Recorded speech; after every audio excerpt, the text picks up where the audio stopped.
Hey everyone, this is Mark at Short Action Customs. In this video, we're going to talk about how to set up your solid carbide expanding mandrel in your modular sizing die.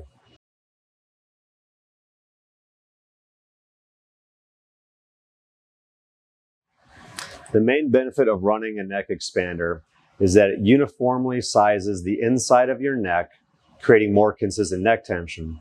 However, it's typically done in a separate operation, which increases the amount of time you have reloading, and it can also induce neck runout.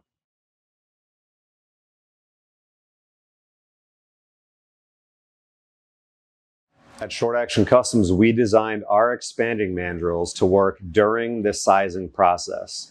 So your reloading process is more efficient and you will not induce any more neck runout by doing it.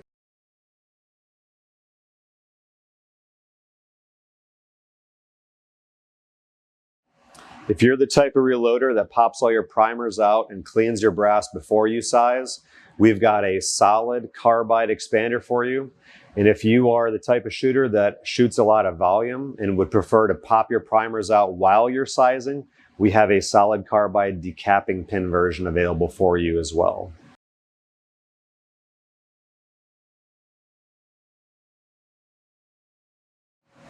One quick note is that the collet that comes with your modular sizing die with the decapping pin isn't necessarily the one you're going to need for your expander. So make sure when you get an expander, you get the appropriate collet for your expander.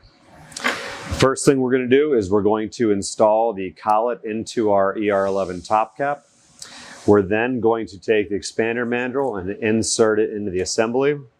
We're going to grab our taper adapter and install that. And then lastly, we're going to take our neck shoulder bushing and we're going to install it.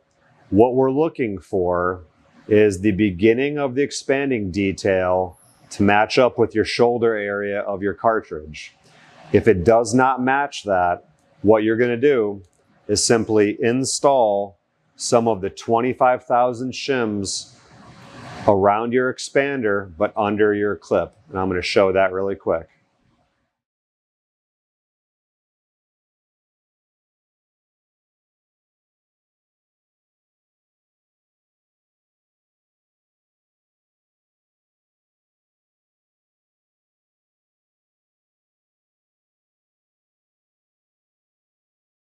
Now that we've installed our expander mandrel and we've set the appropriate height, we're going to install this assembly into our modular sizing die.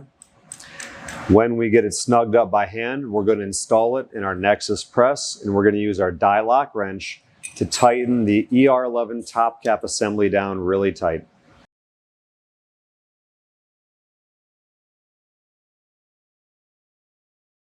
If you've selected our solid carbide decapping expander mandrel, the process is very similar.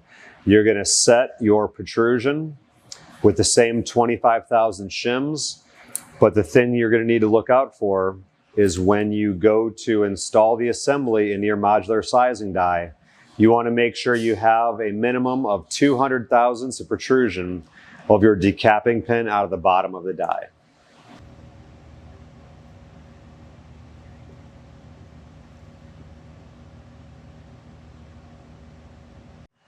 One final note when using any expanding mandrel, make sure the inside of your necks are clean. And as always, if you have any questions, please email us at info@shortactioncustoms.com. Thank you.